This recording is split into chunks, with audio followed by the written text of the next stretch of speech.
이제 대동강물도 좀 얼어서 녹아나고 모든 만물이 싹을 틔우는 아주 좋은 계절로 들어간다고 하는 우수입니다. 그러나 여러분 잘 아시다시피 계절도 어중중하고 우리 지금 정치는 대통령 탄핵을 놓고 인용이냐 기각이냐를 서로 촉구하면서 대도시마다 대집회가 연결되고 국민이 마치 남북전쟁이나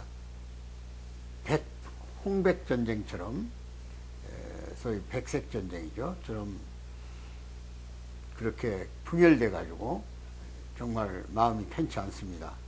나라의 미래가 걱정됩니다. 그래서 제가 오늘 말씀드릴 주제는 체제전쟁은 안 된다, 그런 주제입니다. 체제전쟁, 더 쉽게 말씀드리면 이념전쟁은 안 된다, 그런 얘기입니다. 우리는 좀 역사를 멀리 보고 지난날 역사 속에서 우리가 경험한 것들, 그리고 또 주변 나라들에서 어떤 일들이 있었는가 또 경청할 필요가 있습니다.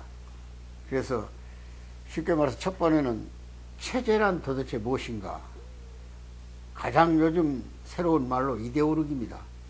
그러니까 어떤 체제를 선택해서 국가를 이끌어갈 것인가는 소위 리더십 이론에 나오는 이론이 체제 이론인데, 우리 일찍이 체제 이론에서 얼마나 많은 생명들이 죽고 살고 했는가를 경험했습니다. 그것이 바로 1917년 소련에서 일어난 내린혁명입니다. 내린혁명은 레닌그라드에서 농민군을 끌고 모스크바로 진출했던 소위 레닌이라고 하는 마르크스의 상속자라고 할까요? 후계자죠. 그 사람이 혁명군을 이끌고 모스크바의 왕정을 점령하고 결국은 적과 백, 그러니까 붉은색과 흰색의 두 패로 갈라져서 전쟁을 치르다가 결국은 홍이, 붉은색이 혁명에 성공함으로 인해서 내린혁명이 마무리됩니다. 그로부터 스탈린 체제가 이어지고 또 세계는 양분됩니다. 이데올로기로. 그것이 바로 공산주의와 자유민주주의라고 하는 양체제인 것입니다. 그 양체제는 어떤 경우든 죽고 살기로 하고 편을 가릅니다. 그래서 일체 용납이 안 돼요. 자기 이데올로기 안에 들어오지 않으면 그건 적이 되는 거예요. 우리는 인류 역사상 처음으로 공산주의를 경험하게 됩니다. 그때 전 세계 많은 나라들은 공산주의를 선택했어요. 바로 그것이 중국이고, 또 아시아에는 뭐 티베트라든지, 베트남이라든지, 또는 심지어 라오스라든지, 이런 나라들이 다, 캄보디아, 이런 나라들이 공산주의를 선택하게 된 겁니다. 물론 국민 전체가 선택은 아니죠. 극소수의 사람들이 공산혁명이라는 깃발을 들고 인민들을 선동해가지고 결국은 공산주의 체제로서 정치 구도를 만들어버린 겁니다. 그것은 이 아시아에서만 있었던 일은 아니죠. 유럽에도 마찬가지로 체코, 폴란드, 유고, 헝가리 이런 나라들이 전부 다 공산체제화 됐지 않습니까? 그 사회에서는 공산주의를 따르지 않은 다른 이념을 가진 사람들은 생존이 불가능해요. 용납이 안 되니까. 용서를 안 해요. 그것이 이름하여 공산주의의 당파성이라고 하는 겁니다. 소위 프롤레타리아트 당, 이게 쉬운 말로 표현하면 노동자, 농민 계급만이 정치를 해야 된다는 거예요. 그 사람들도 민주주의, 데모크라시라는 걸 주장하죠. 인민민주주의죠. 소위 말해서. 또는 사회민주주의죠. 이런 민주주의란 허울을 쓰고, 그리고 그 체제에 받아들이지 않을 때는 반동이 되고, 반동은 곧 목숨을 잃어야 되는 겁니다. 살아나갈 수가 없어요. 공존이 안 되고, 서로 다르다는 것이 용납이 안 되는 것이 체제라는 거예요. 체제. 우리가 경험한 체제예요. 이게 바로 우리 한국에도 몰아붙인 것이 45년 해방을 맞이했지만 48년 우리 정권이 재헌국회를 통해서 민주주의란 체제를 선택할까지 공헌 상태에서 우리는 소련 혁명의 영향을 받고 중국 혁명의 영향을 받은 많은 사람들에 의해서 그 당시 해방 전국에 우리나라도 사회주의를 선호하는 숫자는 우리 인구의 약 80% 가까이 육박했습니다. 다행히 이승만이라는 지도자를 만나가지고 그분이 미국서 자유민주주의 체제를 공부했고 그 체제에 입각한 건국정신을 가지고 왔기 때문에 그분이 북한 체제가 성립되는 과정, 인민민주주의 공화국이 성립되는 과정을 들여다볼 때 무조건 유산자, 재산을 가진 자는 반동이에요. 종교인도 반동이죠. 종파분자라고 해서. 그러니까 그분들은 생존이 불가능하니까 남쪽으로 목숨을 걸고 넘어온 사람이 1천만 명, 1천만 이상을 가지고 그러잖아요. 지금 탈북자와 같은 운명을 짊어지고 내려온 거예요, 다. 지주라든 이런 사람들. 그 사람들 앞에 지주계급이니 뭐 종교 계층이 이런 사람 용납의 대상이 안 되죠. 오직 프로레타리아스니까. 빈손 가진, 빈손. 그 당시는 소작인이 많았지 않습니까? 자기 재산이 없어요. 사람이 노예와 같은 신세로 팔려가는 그런 상황 속에서 자기 재산을 가질 수 없을 뿐더러 당연히 그 제도가 부서지기를 바랬을 겁니다. 그러나 맹목적으로 이데올로기화한 제도 밑에 몰입이 돼버리면 요즘 우리가 정치 용어로 프레임이라고 그래요. 프레임. 한 패거리가 됐다. 뭘로? 이념으로. 그래도 2차 대전 이후에 소련과 미국이 전쟁은 승리로 같이 동고동락을 했지만 체제가 다르니까 갈라선 거예요. 이게 바로 처음으로 마주친 것이 한국전쟁이에요.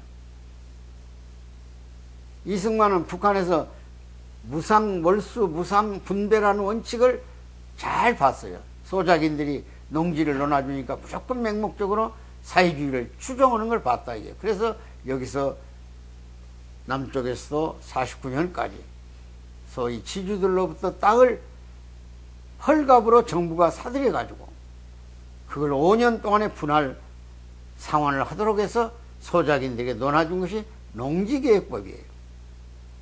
그래서 농민들이 자기 땅을 갖게 됐다 이게. 이것이 어쩌면 공산주의를 극복하는데 크게 도움이 됐을 거야. 왜? 무상으로 농지를 분배해 준다는데 선동되지 않았기 때문에. 사회주의의 모습을 발견할 겨를도 없이 오직 조국의 해방이라는, 미국, 일본 식민지로부터 해방이라는 그런 장대한 꿈을 가지고 혁명대회에 섰던 거예요. 죽창을 들고라도. 그 당시 우리도 체제전쟁을 했던 겁니다, 사실은. 그러나 다행히 재헌 국회가 우리 정치체제를 자유민주주의, 시장경제로 성립을 시켰기 때문에 우리는 한국전쟁을 통해서 공산주의를 경험하게 됐고, 그 공산주의가 짧은 기간이지만, 불과 한 3개월이지만 인간의 생명의 가치를, 종교의 자유를, 집회 결사의 자유를 허락하지 않는다는, 기본적으로 인권이 매몰돼 버린다는 걸 알게 됐어요. 우리가 생명권이니 자유권이니 재산권이니 이거 다 하늘이 준 천부적 권리입니다. 근데 이것이 인정되지 않아요. 그래서 우리는 다행히 자유민주주의 체제를 지키면서 또 한미동맹이라는 군사적 안보의 울타리 안에서 이 나라를 지킨 거예요. 천만다행이죠. 그래서 오늘 체제라는 말만 들어도 등골이 오싹해요. 근데 요즘 흔히 유튜브들 방송에 보니까 체제 전쟁에 돌입했다고 그래요. 아주 위험한 발상이죠. 그처럼 불행한 것이 없습니다. 체제는 상대방을 인정하지 않아요. 죽여버려야 돼. 죽여버려야 돼. 공존이 안 돼요. 우리가 정치란 게 뭡니까? 국민의 이익을 추구하는 집단들의 행위 아닙니까? 그럼 국민의 이익이 어디서 생기는 거예요? 얼른 말하면 물질적인 이익만 있는 것 같지만 인간의 존엄성의 존중, 우리가 요즘 말하는 인격, 더 크게 말하면 인권, 이런 것들이 다 인간의 존엄한 가치예요. 그러니까 인간이 행복을 추구해 간다고 할 때 가장 기본적인 것이 생리적 욕구죠. 그래서 먹는 게 이루어져야 돼요. 의식주 아닙니까? 의식주. 그리고 안전이 보장돼야 돼요. 치안 질서, 안보 질서죠. 그리고 일자리가 넉넉히 주어져야 돼. 자기 능력에 맞게. 그게 조직이에요, 일종의. 사회관계죠. 그리고 나서 인간이 지향하는 목표를 성취해 가는 거예요. 그 성취가 이루어졌을 때 우리는 행복하다고 그래요. 그런데 이번에 우리 현실을 보면 대통령 탄핵을 놓고 인용을 주장하는 패가 있고 반대를 주장하는 패가 있습니다. 기각을. 근데 이것이 극도의 대립체제를 이루고 있어요. 체계를. 정치적으로 의도들이 있는지는 깊이 살펴봐야 돼요. 그런데 이 체제는 낡은 이데올로기예요. 이데올로기 자체가 공허하지만은 체제 전쟁이란 용어 자체가 성립돼서는 안 돼요. 존경하는 애청자 여러분, 더 이상 이데올로기의 노예가 되면 안 됩니다. 우리는 생명을 가지고 있는 한 자유로워져야 되고 가능한 공정해져야 되고, 그리고 우리는 이웃을 위해서, 남을 위해서 타인을 존경하며 살아가는 그런 정신을 가져야 돼요. 그래서 우리의 건국, 개국 정신에 있어요. 당군이 나라를 세울 때 경천 그랬어요. 왜 하늘이란 말을 제일 처음에 썼을까요? 경천, 하늘을 공경하고, 그건 인간 의지만으로는 안 된다 그런 얘기예요. 공산주의는 인간주의예요. 인간이 다 이룰 수 있다는 거예요. 그러니까 우리가 북한에서 변형된 마르크스주의지만은 김일성주의란 걸 만들어가지고, 뭐 주체사상 이런 걸 만들어가지고, 김일성이가 우상화되고, 김정일이 우상화되고, 김정은이 우상화되어 있잖아요. 인간 밑에서 어떻게 자유로울 수가 있어요, 인간이? 어떻게 공평할 수가 있어요? 이거 안 되는 거예요, 절대로. 종교자에 있을 수 없어요. 종교는 하나님을 신앙하는 거고, 부처님을 신앙하는 거 아닙니까? 그런데 지금 그 인간주의자들이 어떻게 그걸 용납하겠어요? 이런 점에서 우리는 새로운 마음을 가다듬고 상호 다르다. 민주당과 국민의힘이 다를 수 있어요. 정치적으로, 정책적으로. 그러나 헌법적 가치 위에 존재하는 거예요. 헌법이 대한민국은 민주공화국이다, 자유 대한민국이다, 이렇게 천명했으면 그 자유적 가치, 민주적 가치를 최고의 가치다 들고 정치적 결집이 이루어져야 되는 거예요. 그것을 벗어나면 안 돼요. 지금 내란이냐 내란이 아니냐는 논리도 결국은 엄격히 따지면 내란의 정의는 이런 겁니다. 권력을 찬탈하는 거예요. 찬탈. 기존에 가지고 있는 권력을 때리 부셔서 체제를 뒤집어 엎어요. 그래서 다른 체제를 주입시켜가지고 그들이 꿈꾸는 정치 체제를 이루고자 하는 것이 혁명이에요. 영어로 레볼루션 그러죠. 군인들이 일으키는 정치혁명을 쿠데타라고 그러고, 일종 시민들이 일으켜서 권력을 바꾸는 것도 시민혁명이에요. 그게 프랑스 혁명이에요. 4.19 혁명이에요.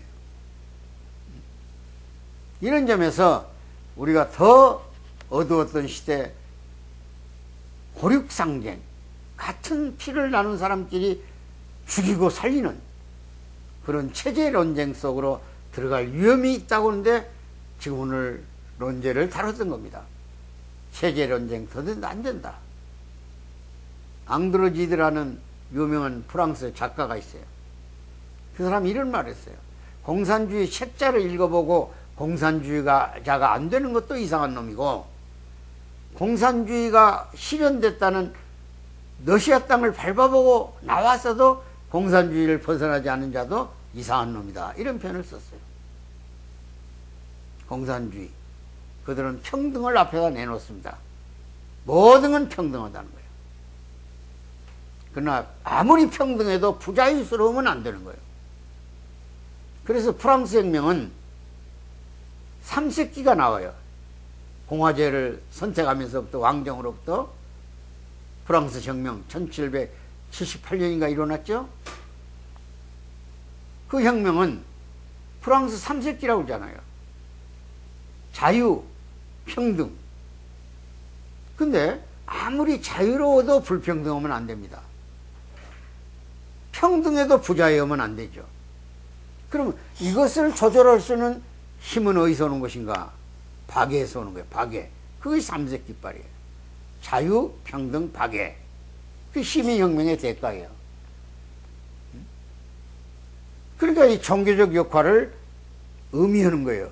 박애, 논아줄 수 있는, 서로 사랑해 줄 수 있는, 더불어 살아가려고 하는 공동체의 노력은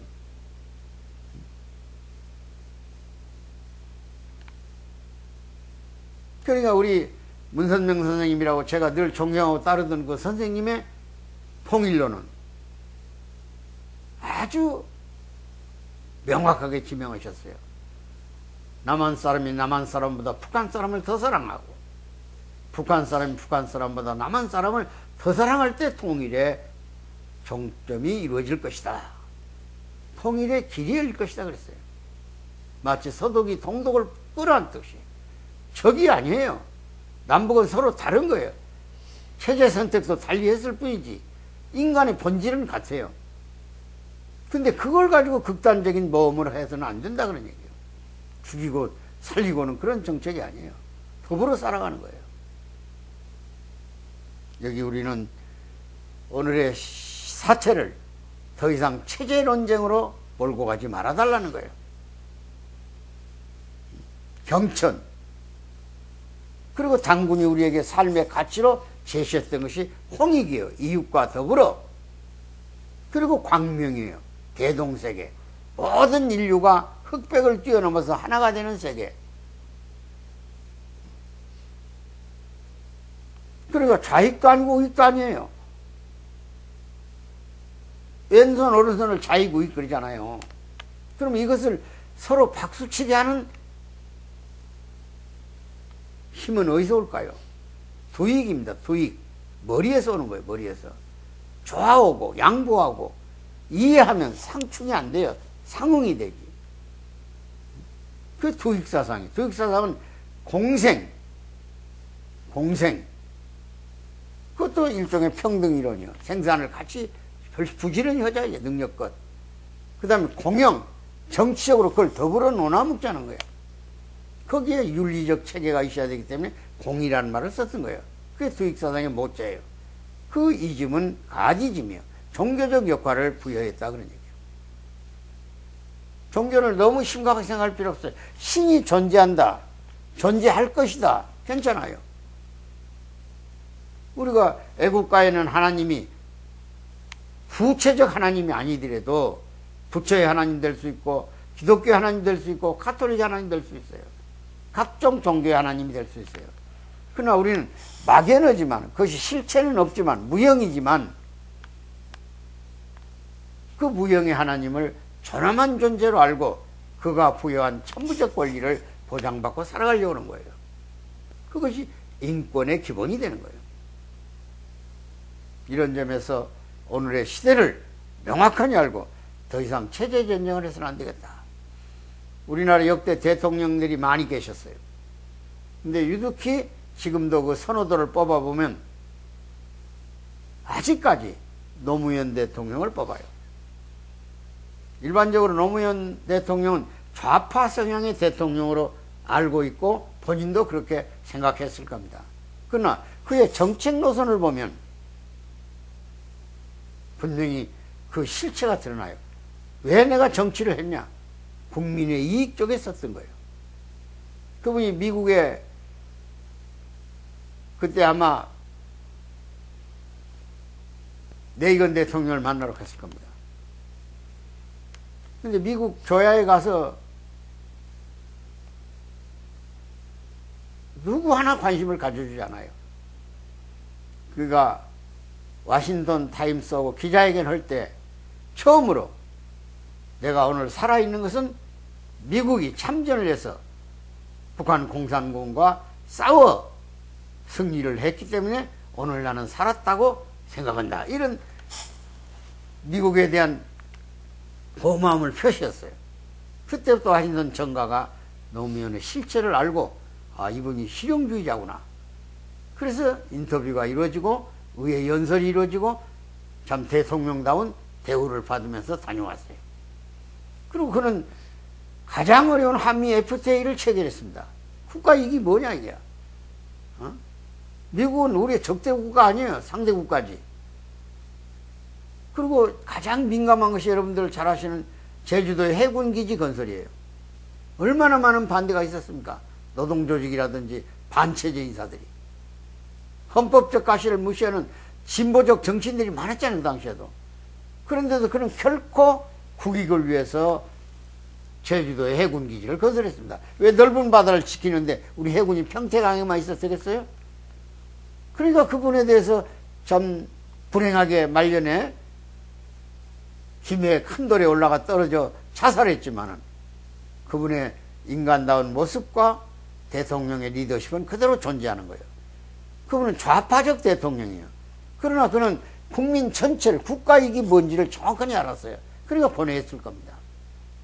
이런 점에서 체제란 국익을 위해서 존재하는 거지, 그것이 결코 어떤 집단에 매몰된 사고를 굳혀가지고, 요즘 말하는 프레임, 카르텔을 형성해가지고 미래 조국의 미래를 망쳐버리는, 체제를 전복해가지고 적대 세력이라고 해서 피나는 혁명을 만들어낸 그런 불행한 세력과는 다르다는 것을 분명히 말씀드릴 수 있는 거예요.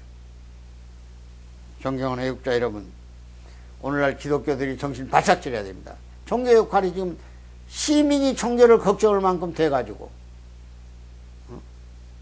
낡아빠진 틀을 가지고 인간을 구원하겠다고 소리 지르면 안 돼요, 절대로.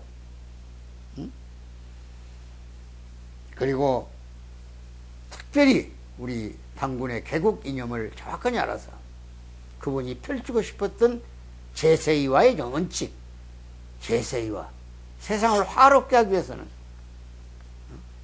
근원적인 법칙이 있다 이거야. 할 것과 안 할 것이 있다, 이 정치도.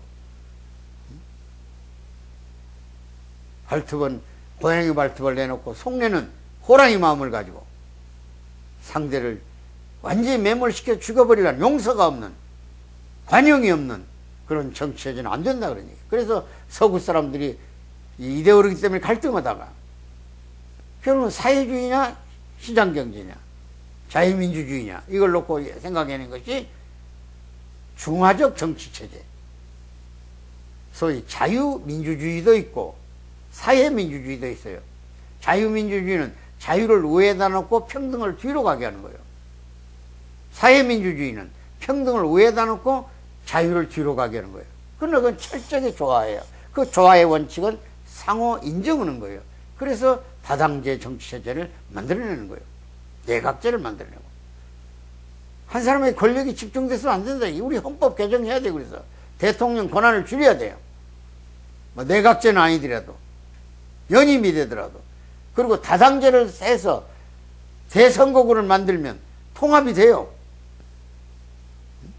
광주는 어떤 당이, 대구는 어떤 당이, 이래서는 안 된다 이게. 국론이 적은 나라에서 분열돼가지고는. 그건 정치 목적이 아니에요. 정치는 모든 국민에게 이익이 되는 방향을 결정해주고 이끌어가려는 리더십을 가져야 되는 거예요. 존경하는 애청자 여러분, 우리는 충분히 경험했습니다. 사회주의가 뭐고 자유민주주의가 뭐라는 걸. 아주 선택 잘 됐어요. 이번에 작년이죠. 작년 10월 14일 날 노벨 경제학상이 발표했어요. 거기에 이제 모글루라는 교수, 사이먼 존슨이라는 교수, 제임스 로빈슨이라는 교수 세 사람이 공동으로 경제학상을 받았습니다. 그 사람들은 MIT 대학 교수와 시카고 대학 교수예요. 근데 이 사람들은 무엇을 가지고 경제 노벨 학상을 받았는가? 국가는 왜 실패하는가? 이런 책자를 냈어요. 국가는 왜 실패하는가? 그 책자의 핵심이 체제 선택입니다. 체제를 잘못 선택하면 국가가 망한다는 거예요. 그 비교를 남북한을 해놓은 거예요. 이게 센세이션이 됐어요. 노벨 경제학상을 받았어요. 국가는 왜 망하는가? 체제 선택 때문에 그렇다는 거야. 이것을 한반도를 비교했다 그런 얘기예요. 지금 북한하고 남한하고 경제가 개인당 소득에서는 약 60대 1이에요. 60대 1.